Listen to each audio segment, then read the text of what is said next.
Hi, folks. I'm kind of riding my way through another flare-up with my neck issues, my dystonia. And while I'm like this, it's a time for me to kind of brainstorm things that have been in the back of my head. Maybe I can look at them a bit better. Um, and ooh, I have the light on this object here, and it's showing off many more colors than I expected. Anyways, this isn't a Star Wars prop thing, it's a Lord of the Rings prop thing. For those that don't know, there are lots of replica swords out there. Noble Collection made some fancy ones. United Cutlery took on most of the regular replica sword stuff for Lord of the Rings. And most of their swords are proper replicas, right? Like they're pretty, they hang on the wall really well. They're not structurally sound. Like the part that's hidden in the handle is usually just welded together or glued or something like that. Like they're solid pieces of replica, but they're not like what they would say battle ready, or you can't really swing them around because something might crack, because they're not structurally all one piece. United Cutlery did make a few museum collection pieces, which technically were like the original props. So they had full tangs in the handle.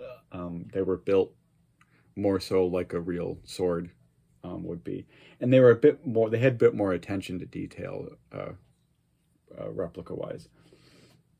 So of course those are very expensive. Making a real sword is very expensive. So again, like it's not something I ever looked at.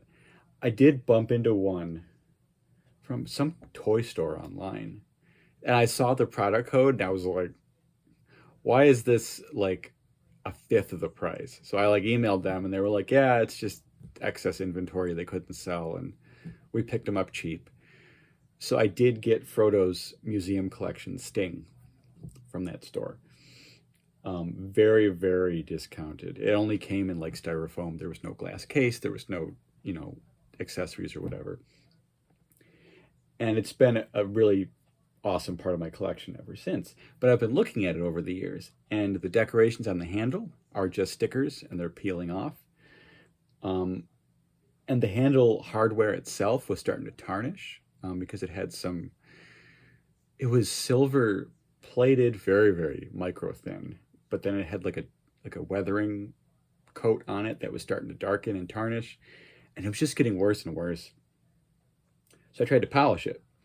Um,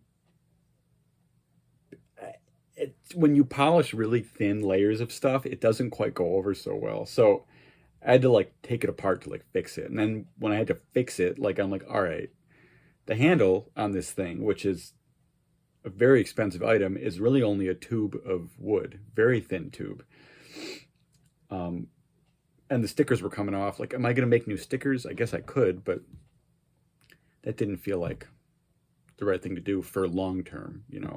The original prop did have a vinyl sticker, but they coated it in like clear resin or something so that the handle was all one solid piece, and it could take like abuse and stuff like that.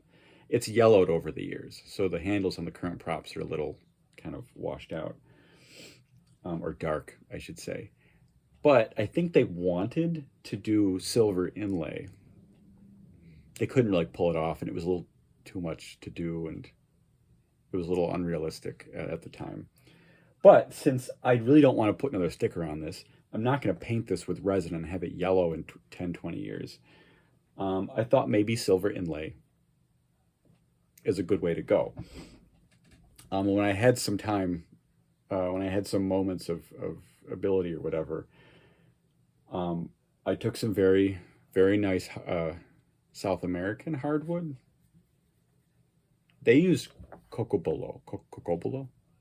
They used an African dark hardwood. I found a different species, but it still is very, very dark. And yeah,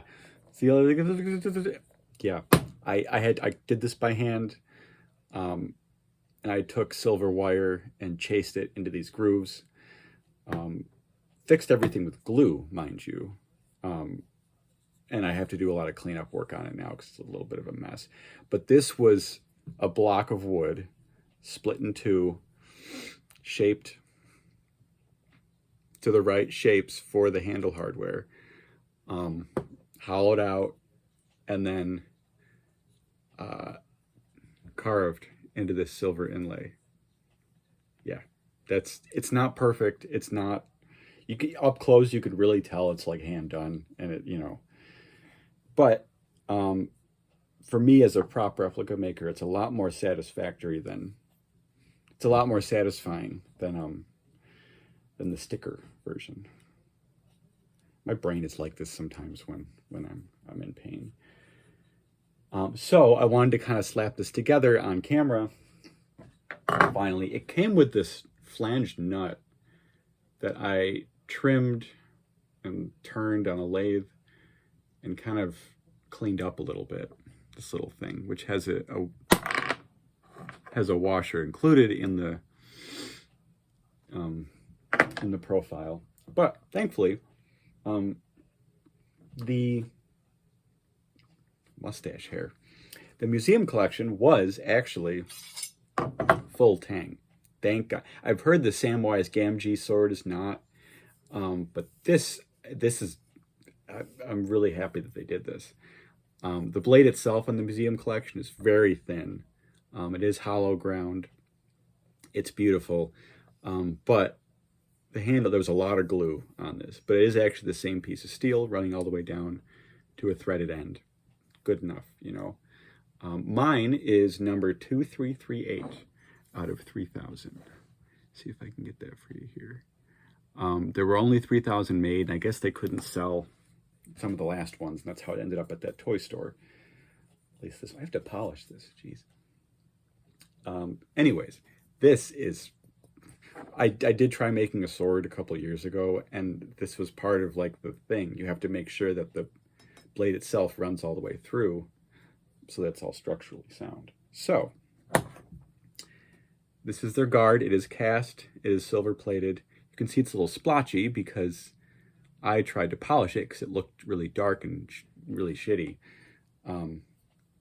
But you know what? It's a stunt prop. It is a used piece of, yeah, isn't that nice? They did this really well. There is a milled circle in there for, hopefully, I carved this the right shape.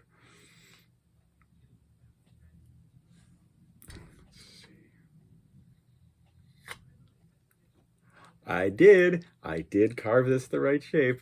Let's see if I can, there's no gaps. That is absolutely crazy. That's, wow. Okay, so this slides in. Boy, this is dirty. Okay. Now I'm not gonna, I had to use a hammer wrench, a power wrench to get this off because of the glue. It does have a hex head milled into the end. So I think I'm gonna have to do that to install it officially. But there we go. Good enough for now. There's this, and the pommel, which was a, I'm, as a machine person, I'm assuming this was turned, the profile was turned on a lathe. Then these faces were cut front and back, and then it was drilled, or it was drilled first, and this was turned and then faced,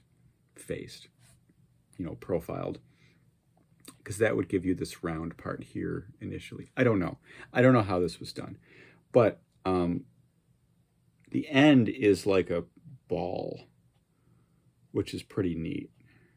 So it makes for a nice ball of glue to go in here, and then this would just go on like that.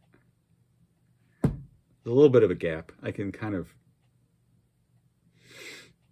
yeah, but we're talking 0.5 millimeter. I'm fine with that. This is all silver inlay, hammered and glued into some channels that I made. And then the silver actually goes into the frickin' wood because I couldn't get it to stay put. I tried originally to melt the solder into the, does not like to stick to wood, especially really hard wood like this. And then I even tried to smooth it out, with a soldering iron afterwards, and it just beat it up and sucked it right out because solder flows towards heat. Duh. So this was all just hammering, like doing jewelry work over time, and then belt sanding, which does heat up the solder a little bit and kind of helps smush it together. Then I made sure to use thin super glue and E6000 in different areas to secure it down beyond just pinning itself. But anyways, this is now a restored museum collection piece with a whole new handle. The old one just shattered because it was so thin. Once I got it off, it was like, this is now, I didn't even feel good about putting it back on. But this is going to get bolted and glued. I might use E6000 because it's very tough silicone glue, like the glue on your sneakers. But I might just use fish glue for like instrument work. I haven't decided. Because there was glue all throughout here, here, and here. There was Gorilla Glue in here. You know that instant glue that foams up? That was in here. I guess if it worked, you know, whatever. But I'm not going to put Gorilla Glue in this. I'm going to use some either luthier glue or a silicone thing because it's very grippy. Anyways, I kind of wanted to show this off that I'm getting towards the end of this project. My thread on the Replica prop forum does have a warning on it because this is a very expensive replica that I had to rip apart.